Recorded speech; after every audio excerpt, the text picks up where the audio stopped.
नरेंद्र मोदी ने गुजरात के statue of unity पर जो है आज देश के पहले गृह मंत्री सरदार वल्लभ भाई पटेल या फिर लौह पुरुष सरदार वल्लभ भाई पटेल कह ले उनको उनकी 148वीं जयंती पर जो है उन्हें श्रद्धांजलि अर्पित की है। इस दौरान पीएम ने एक सभा को भी संबोधित किया जिसमें उन्होंने तमाम जो लोग थे वहां परेड निरीक्षण के दौरान सबको एकता दिवस की शपथ दिलाई। आपको बता दें कि स्टैच्यू ऑफ यूनिटी जो है गुजरात में है, जो कि दुनिया की सबसे ऊंची प्रतिमा मानी जाती है और इसकी ऊंचाई की बात कर ले तो ये 182 मीटर है।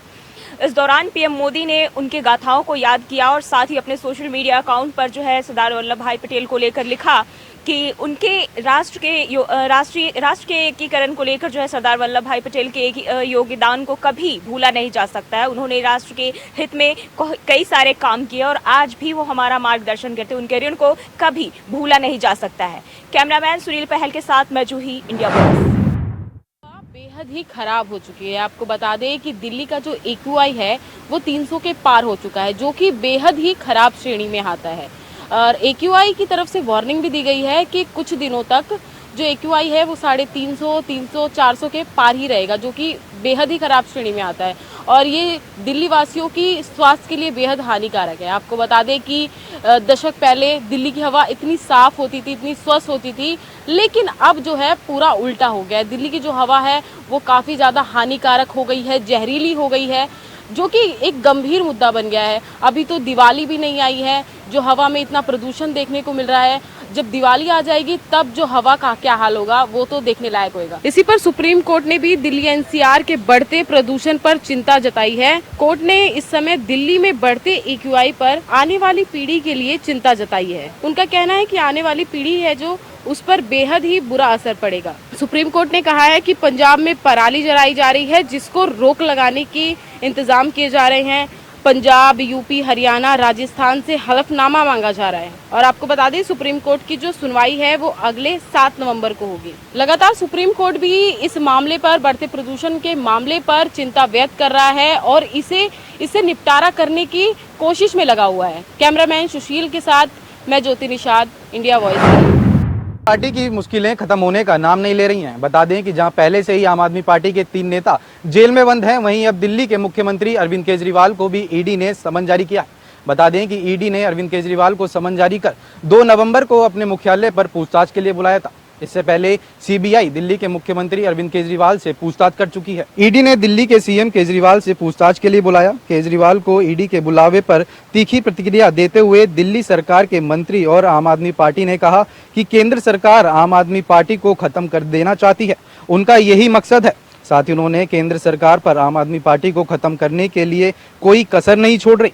अरविंद केजरीवाल को ईडी के समन पर दिल्ली सरकार के मंत्री आतिशी ने रिएक्ट करते हुए कहा कि आम आदमी पार्टी को सरकार द्वारा किए जा रहे काम भाजपा से डरी हुई है, इसलिए आप नेताओं को झूठे मामले में फंसाकर उन्हें जेल भेजने की कोशिश की जा रही है। बता दें कि ये समन ऐसे समय में आया है जब आज सचिवालय अदालत SC ने मनीष सिसोदिया की जमानत को खारिज कर दिया। बता दें कि मनीष सिसोदिया को SC से बड़ा झटका लगा है। बता दें कि आम आदमी पार्टी के नेता केंद्र सरकार पर यह आरोप लगा रहे हैं कि उन्हें झूठे मामलों में उन्हें और उनके नेताओं को जेल भेजने की कोशिश की जा रही है। कैमरा पर्सन सुनील के साथ मैं Tushar Kumar, India voice, Delhi. Party के मुखिया अखिलेश यादव ने एक बड़ा आरोप लगाया है। बता दें केंद्र सरकार पर पूरी तरीके से उन्होंने कहा है कि मेरे फ़ोन की जासूसी की जा रही है और उनके जो आज एप्पल की मेल ID से उनके पास मेल आया, उनसे कहा कि आपका जो फ़ोन है वो जासूस ही की कराई जा रही है। लेकिन उन्होंने जो आरोप लगाया था, इतना बड़ा आरोप केंद्र सरकार पर लगाते हुए उन्होंने कहा कि 2024 के चुनावों को देखते हुए भारतीय जनता पार्टी लगातार किसी भी हद तक जो है उतर सकती है। लगातार इस मामले को देखते हुए उन्होंने एक प्रेस कॉन्फ्रेंस की। प्रेस कॉन्फ्रेंस में उन्होंने जो है भारतीय जनता पार्टी को जमकर हमला बोला, जिसमें फ़ोन की जासूसी करने की बात कही गई है। साथ ही मुझे अलर्ट रहने को कहा गया है। अखिलेश ने सवाल उठाते हुए कहा कि क्या इंटरनल सिक्योरिटी का मामला नहीं है। राजधानी लखनऊ में प्रेस कॉन्फ्रेंस कर अखिलेश यादव ने इसकी जानकारी दी है। उन्होंने कहा कि आज सुबह ही एप्पल कंपनी से ऑफिशियल मेल आया, मेरे एप्पल फ़ोन पर घुसपैठ की जा रही है। एप्पल कंपनी ने कहा कि अलर्ट पर रहूं। उन्होंने कहा कि सरकार मेरे फ़ोन की जासूसी करवा कर पाएगी जब तक जनता इनको हटा नहीं पाती है। गौरतलब कि विपक्ष नेताओं ने अपने फ़ोन को हैकिंग का दावा किया है। विपक्षी नेताओं ने सरकार पर आरोप लगाते हुए बड़ा दावा किया है। TMC सांसद महू मोत्रा, कांग्रेस नेता शशि थरूर, पवन खेड़ा, शिवसेना नेता प्रियंका चतुर्वेदी और आम आदमी पार्टी के नेता राघव चड्ढा ने भी दावा किया है कि उनके फ़ोन को हैक करने की कोशिश की जा रही है। उन्होंने यह भी दावा किया है कि खुद एप्पल की कंपनी मैसेज भेजकर हैकिंग की कोशिश की जानकारी कर रही है। जहां समाजवादी पार्टी के मुखिया अखिलेश यादव ने इतना बड़ा आरोप केंद्र सरकार पर लगाया, उन्होंने कहा कि एप्पल कंपनी के द्वारा जो मेल भेजी गई थी, उन्होंने कहा कि आपको सावधान रहना पड़ेगा। लेकिन उससे पहले कांग्रेस के नेता राहुल गांधी ने भी ये आरोप लगाया था कि उनके फ़ोन की जासूसी की जा रही है। आखिरकार तमाम ऐसी पार्टियां जो विपक्षी पार्टियां, उन्होंने यही आरोप लगाया कि जिनके पास एप्पल का फ़ोन है, उनके एप्पल के फ़ोन को हैक कराने की पूरी तरीके से कोशिश की जा रही है। एप्पल के द्वारा उनको मेल भेजी जाती है और मेल पे उन्हें जो है हैक कराने का प्रयास किया जाता है। लेकिन एप्पल के फ़ोन के द्वारा जिस तरीके से अखिलेश ने आज प्रेस कॉन्फ्रेंस की, तो प्रेस कॉन्फ्रेंस करते हुए उन्होंने जो है भारतीय जनता पार्टी को जम के लताड़ा। कैमरामैन सुशील के साथ मैं Nitin Chaudhary, India voice, Delhi. Serial blast के बाद में यूपी में भी अलर्ट जारी कर दिया है, जिसके बाद में Agra police commissioner doctor Pratinder Singh के इंस्ट्रक्शन पर एसीपी ताज सुरक्षा अरीब अहमद द्वारा ताजमहल पर भी सुरक्षा के कड़े इंतजाम किए गए हैं। येलो जोन में अलर्ट को लेकर 4 क्यूआरटी टीम को डिप्लॉयड किया गया है। साथ ही ताजमहल के मुख्य गुंबद पर सीआईएसएफ के जवानों द्वारा चेकिंग की जा रही है। लगातार पर्यटकों को हर आने जाने वाले की चेकिंग की जा रही है। केरल में सीरियल ब्लास्ट के बाद में आगरा में भी अलर्ट देखने को मिला है। आगरा के हर हिस्टोरिकल बिल्डिंग के अंदर चेकिंग की जा रही है। हर आने जाने वाले के साथ में, पर्यटक के साथ में चेकिंग की जा रही है। यहां तक कि आगरा पुलिस कमिश्नर के आदेश पे आगरा के मुख्य चौराहों पर और आगरा के मुख्य जगहों पर भी चेकिंग की जा रही है। लेकिन स्पेशली एसीपी अरीब अहमद ताज सुरक्षा द्वारा ताजमहल पर कई पुलिस फोर्स को डिप्लॉयड कर चेकिंग के कड़े सुरक्षा इंतजाम किए गए हैं। आगरा से कैमरामैन अमन कपूर के साथ में आमिर कादरी, इंडिया वॉइस। के थाना रकाबगंज क्षेत्र की बिजलीगढ़ चौकी क्षेत्र में चोरों ने कल रात को चोरी की वारदात को अंजाम देकर बड़ी सफाई के साथ में एक शराब की दुकान में छत को काटकर भारी मात्रा में शराब की बोतलें और कैश को लेकर रफू चक्कर हो गए।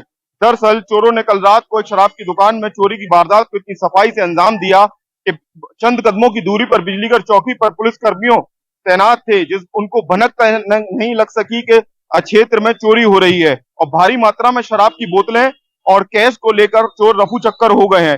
एक साल में उसी शराब की दुकान में दूसरी बार चोरी होने पर बिजलीगढ़ चौकी पुलिस कर्मियों पर सवाल खड़े हो गए हैं। आखिरकार पुलिस पर तैनात पुलिसकर्मी क्या कर रहे हैं? लगातार क्षेत्र में चोरी की घटनाएं हो रही हैं, उन पर क्यों नहीं रोका जा रहा है? क्यों नहीं अंकुश लगा जा रहा है? आगरा कपूर के साथ में आमिर कादरी, इंडिया वॉइस।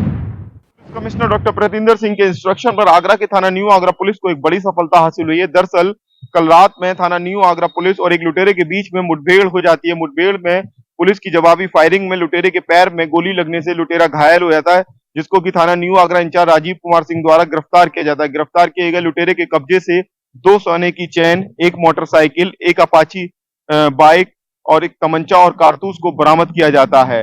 लगातार न्यू आगरा क्षेत्र में चैन स्नैचिंग की घटनाएं सामने आ रही थी, जिसके बाद आगरा सीपी के आदेश पर एक टीम को डिप्लॉयड किया गया था। टीम डिप्लॉयड करने के बाद में कल रात को लुटेरे और पुलिस के बीच में मुठभेड़ हो जाती है। मुठभेड़ में लुटेरे को घायल कर उसे गिरफ्तार कर लिया जाता है। दरअसल लुटेरे के ऊपर आगरा जिले में लगभग 43 से ज्यादा मुकदमे दर्ज हैं, जो कि गैंगस्टर, लूट, डकैती के मुकदमे दर्ज हैं। जिसके बाद थाना न्यू आगरा पुलिस ने यह कार्रवाई की है। लुटेरे को गिरफ्तार करके डीसीपी सिटी सूरज रॉय की लीडरशिप में एसीपी अरीब अहमद और थाना न्यू आगरा इंचार्ज राजीव कुमार सिंह द्वारा यह कार्रवाई की गई है। आगरा से कैमरामैन अमन कपूर के साथ में आमिर कादरी, इंडिया वॉइस। जिले के खागा कोतवाली की नौबस्ता बाईपास का है पूरा मामला, जहां चाय दुकानदार के साथ दबंगों ने लाठी डंडों व लात घूसों से जमकर बेरहमी से पिटाई कर दी। दुकानदार गंभीर रूप से घायल हो गया। दुकानदार को आनंद फानंद जिला अस्पताल में भर्ती करा गया। पिटाई का पूरा वीडियो सोशल मीडिया पर वायरल हो गया। दुकान में शराब पीने से मना करना, दबंगों ने बेरहमी से दुकानदार को पीट दिया। आपको बता दें, वहीं जैसे ही वीडियो वायरल हुआ, पुलिस महकमे में हड़कंप मच गया। वहीं पुलिस ने आरोपियों के खिलाफ मुकदमा दर्ज करते हुए आरोपियों की तलाश में जुट गई। आपको बता दें, पूरा मामला खागा कोतवाली के नौबस्ता बाईपास का है, जहां पर दुकानदार के साथ दबंगों ने लाठी डंडों व लात घूसों से की है पिटाई, जो कि वो गंभीर रूप से घायल हो गया, जिसका जिला अस्पताल में इलाज जारी है। फतेहपुर से भीमशंकर की रिपोर्ट। लोकसभा चुनाव को लेकर तमाम तैयारियां कर रही है और उत्तराखंड भाजपा संगठन ने भी तैयारियां तेज कर दी हैं। अब सांसदों को जिम्मेदारी दी गई है और उनका शेड्यूल सामने आ गया है। नवंबर माह में जो संसद हैं उत्तराखंड के, वो जगह जगह जाकर प्रवास करेंगे। उत्तराखंड की बात की जाए तो 70 विधानसभा सीटें थी और जिसमें चुनाव हुआ था 2022 में, जिसमें 27 सीटें जो थी उसमें हार का सामना करना पड़ा था। और अब जो 27 सीटें हैं वहाँ पर जाकर जो संसद होंगे वहाँ प्रचार प्रसार करेंगे। साथ साथ कई कार्यक्रम का आयोजन किया जाएगा और जो वहाँ के पार्टी के पदाधिकारी होंगे उनसे वार्ता की जाएगी कि क्या वजह रही कि वो वहाँ पर उन्हें हार का सामना करना पड़ा, और लोकसभा चुनाव के लिए वहाँ पर मजबूती से कार्य किया जाएगा ताकि प्रधानमंत्री नरेंद्र मोदी को एक बार फिर देश का प्रधानमंत्री बनाया जाए। और इसको लेकर जो संगठन है मजबूत तरह से कार्य कर रहा है। वहीं अगर कांग्रेस की बात की जाए तो कोई भी कहा जा सकता है कोई भी कार्यक्रम उनकी तरफ से अभी फिलहाल सामने नहीं आया है। बीच में पद यात्रा का एक कार्यक्रम सामने आया था लेकिन वो भी रद्द कर दिया गया। ऐसे में देखना होगा कि जो तैयारियां हैं भाजपा की बहुत मजबूत है, लेकिन कांग्रेस फिलहाल अभी कोई भी रेस में नज़र नहीं आ रही है। कई संसद के जो प्रत्याशी हैं वो भी मजबूती से दिखाई दे रहे हैं जो भाजपा के हैं, लेकिन कांग्रेस के बड़े चेहरे फिलहाल अभी शांत नज़र आ रहे हैं। उनको और भी तेज़ी से कार्य करना चाहिए, लेकिन जिस तरह का माहौल भाजपा सेट कर रही है उससे कहीं ना कहीं ऐसा लगता है कि जो कांग्रेस है उसे नींद से जाग देना चाहिए। कैमरा जर्नलिस्ट निशांत चौहान के साथ मैं तुषार गुप्ता, इंडिया वॉइस 02। हज़ारीबाग की बात करो और हज़ारीबाग के हृदय स्थली कहे जाने वाला ये झील जो पिछले 6 महीनों से काफ़ी गंदगी का अंबार था, सुबह शाम टहलने वाले लोगों को काफ़ी बदबू महसूस होती थी, वहीं आज बीड हार्वेस्टिंग मशीन से सफाई की जा रही है। तो कहीं ना कहीं देखा जा सकता है आगामी छठ महापर्व को देखते हुए नगर निगम प्रशासन ने यह पहल की है। लेकिन अब देखना लाजमी हो, चूँकि मैं कैमरामैन सहयोगी से आग्रह करूँगा कि आप देख सकते हैं किस तरीके से जलकुंभी भरा है। अब कब तक ये सफाई होती है, क्योंकि ये भी मैं दिखा दूं, चूँकि दुर्गा पूजा विसर्जन की जो सामग्री है वो भी अब तक नहीं उठी है। आप ये देख सकते हैं चुनरी है, चूड़ी है, तमाम चीज़ें हैं। अब ये देखने लगा चूँकि लगभग 15 दिन छठ महापर्व का है, तब तक में नगर निगम सफाई कर सकती है कि नहीं कर सकती है। और आप ये देख सकते हैं पिछले 6 महीना से ही गंदगी, और ये मशीन इस झील में नहीं था, कहाँ था ये नगर निगम को भी पता नहीं था। अपने सहयोगी कैमरामैन के साथ में प्रमोद खंडेलवाल, इंडिया वॉइस, हज़ारीबाग।